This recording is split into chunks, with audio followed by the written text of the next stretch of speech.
If you're in your 40s or 50s and you think your 401k is the key to your retirement, you're already falling behind. I've been retired for over a decade, and I've watched friends and family make the same gut-wrenching, avoidable mistakes.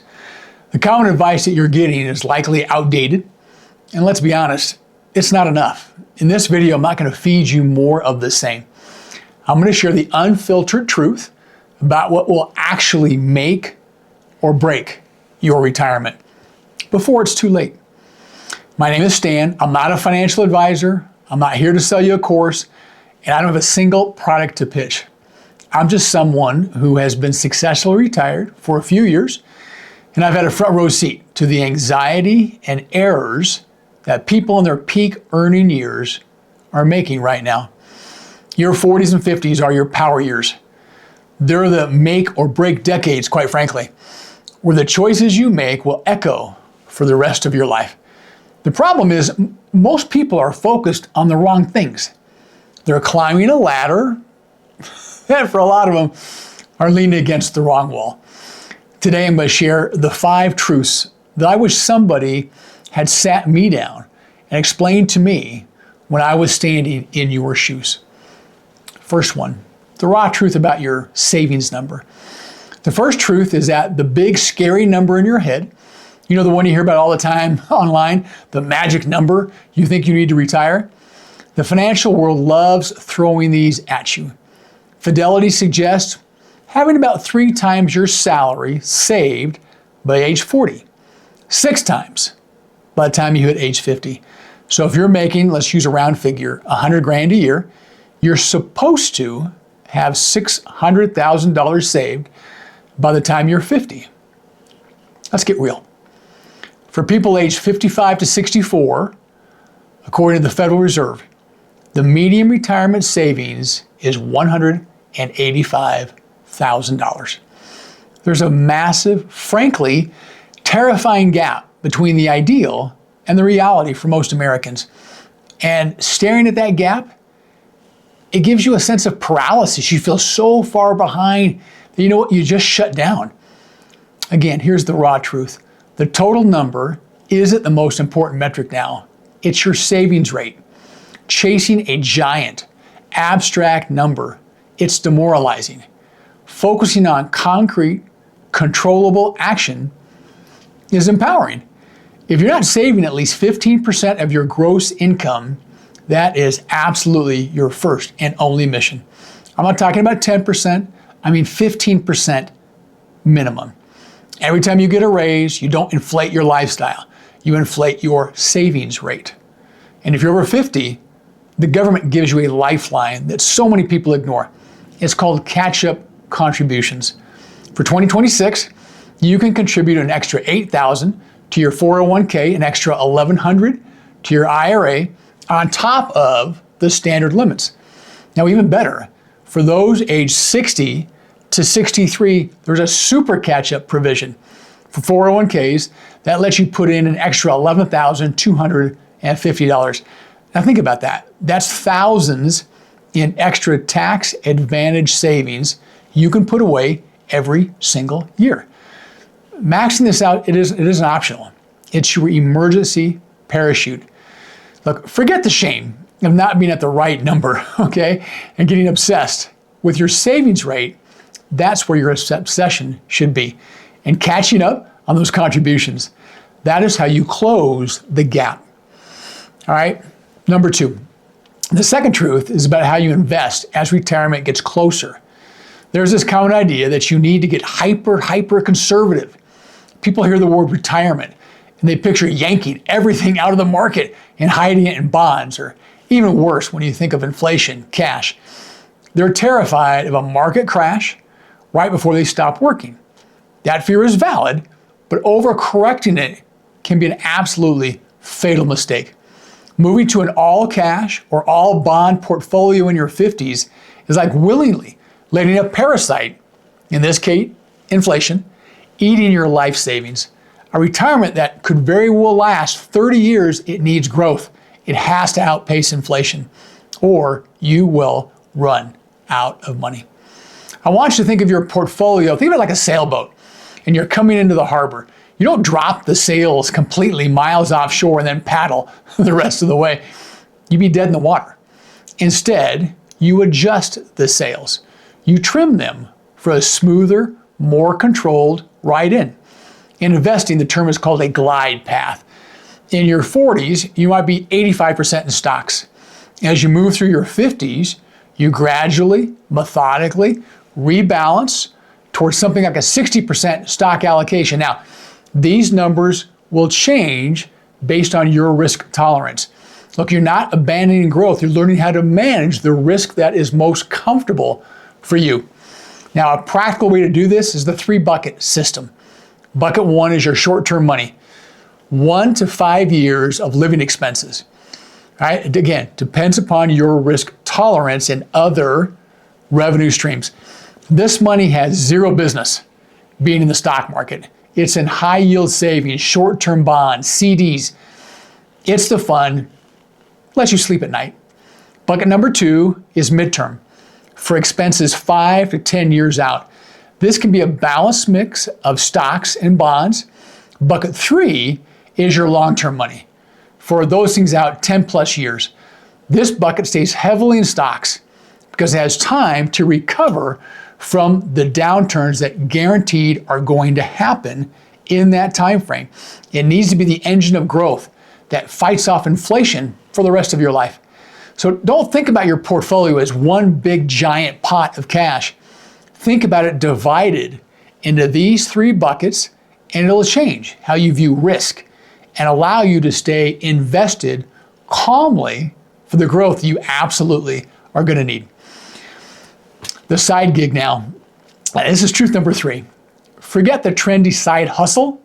Okay, side gigs, side hustles. These are the things you see about as you're doom scrolling through your social media or you see the latest guru talk about a course.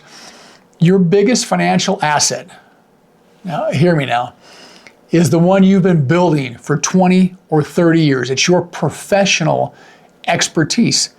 I've seen so many people in their 50s panicking about money and thinking, hey, I got to find me a side gig, an unrelated, right, out there out in the middle of nowhere kind of side hustle.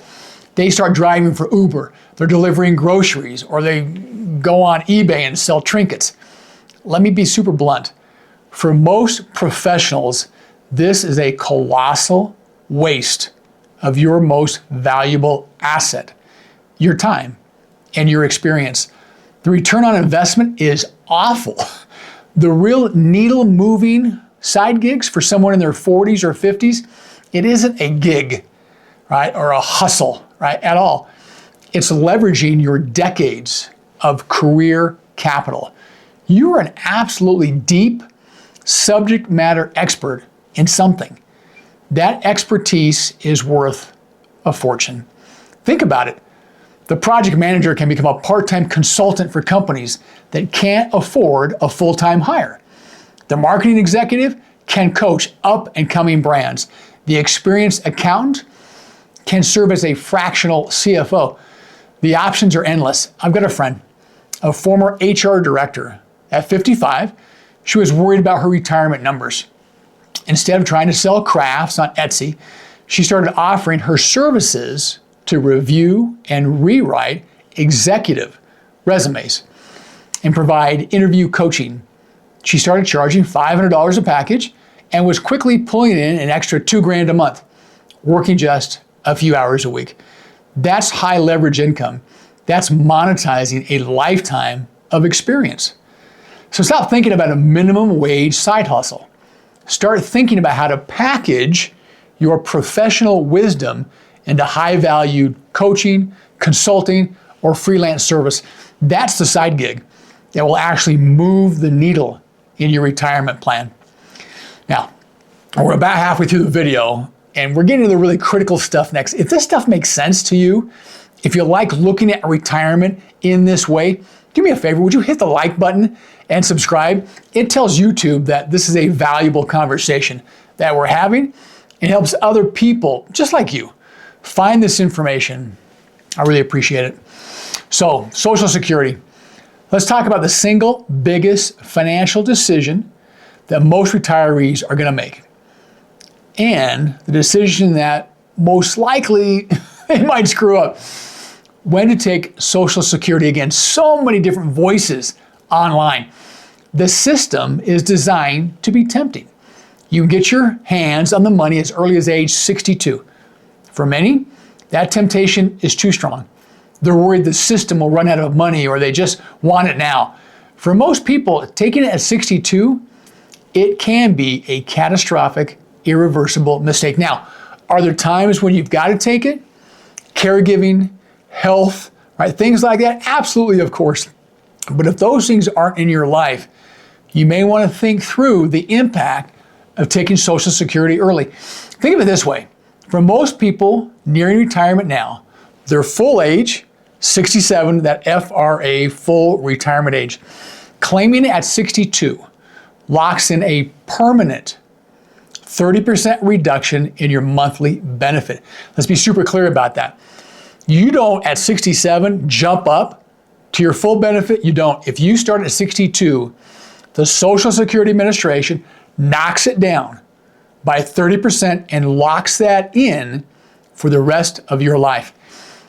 It gets even better, though, if you wait. For every year you delay past your full retirement age, right, 67, okay, wait up to age 70, you're guaranteed an 8% increase.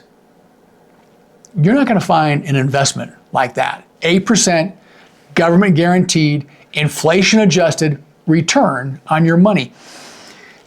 Amazing is what that is. I had a neighbor who was adamant about taking his Social Security at 62. He said, look, it's my money and I want it now. At the time, his benefit was about $1,800 a month. Had he waited until 70, his benefit would have increased over $3,200 a month. That's a difference of $1,400 every single month for the rest of his life. Now, what again most people miss is if he passes away, when he passes away, his wife's survivor benefits are based on what? Based on the amount he was receiving. By claiming early, he shortchanges himself, yes, but he also potentially shortchanges her for the rest of her life. The strategy here is to do everything in your power to bridge the gap between when you stop working and 70, right? If it makes sense for your unique situation. You can use your savings. You can use that high valued side income we just talked about. For married couples, it can sometimes make sense for the lower earning spouse to claim earlier while the higher earning spouse waits to maximize their benefit. But again, the default mindset should be delay, delay, delay if it fits. Don't let panic. Don't let online conversations, how Social Security is going away, how it's running out of money. Don't let that impatience rob you of tens and even hundreds of thousands of dollars over your lifetime. Now, the last one. The final truth is about the two elephants in the room that can destroy even the best laid retirement plans: your health and your current house. First, health. We all know healthcare is expensive, but people in their 40s and 50s have this huge blind spot when it comes to the most financially devastating part of a retirement plan, and that's long-term care. That means a nursing home, assisted living, or in-home care. Here's the bombshell that you may not know. Medicare does not pay for this. Does not. Zero. Most people think it does. Let me say it again. It does not. A private room in a nursing home can easily exceed $100,000 a year. And in many areas, the annual cost is even greater. This is a risk that can wipe out a lifetime of savings in just a couple of years. The time to plan for this is in your 50s. Long-term care insurance, it is expensive. You need to look at it, evaluate that cost against the cost of needing care and how it fits into the rest of your retirement plan revenue streams. Be aware of it. Make it visible in your plan. You need to investigate your options now while you're still healthy. Second, your house. You've been told your whole life that your house is your greatest asset. It's not. It's a home. And again, from a purely financial perspective, it's an illiquid, expensive to maintain asset. People in their 50s with a paid off mortgage, they feel rich, right? But they're often house rich and cash poor. That paid off house still costs a fortune in taxes, insurance, maintenance, and those repairs, right? That just surprisingly pop up.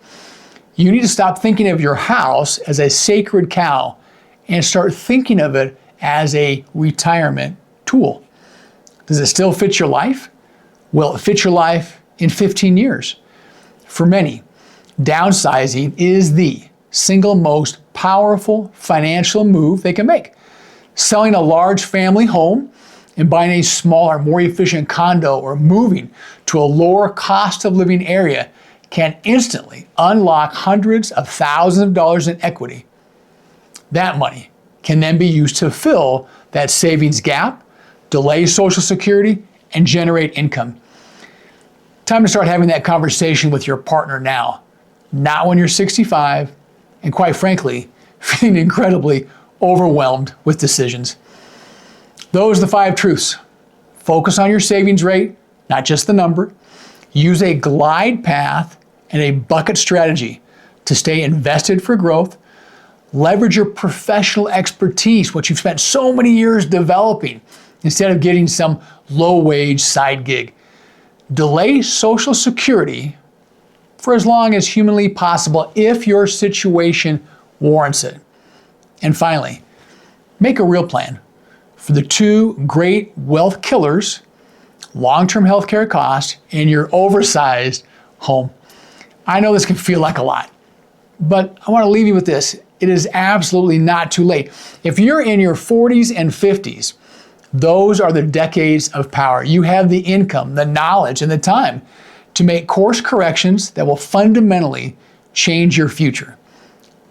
The biggest mistake? It isn't being behind. The biggest mistake is staying there because you're afraid to face the truth. Take control of these things now. It's the most important step that you can take.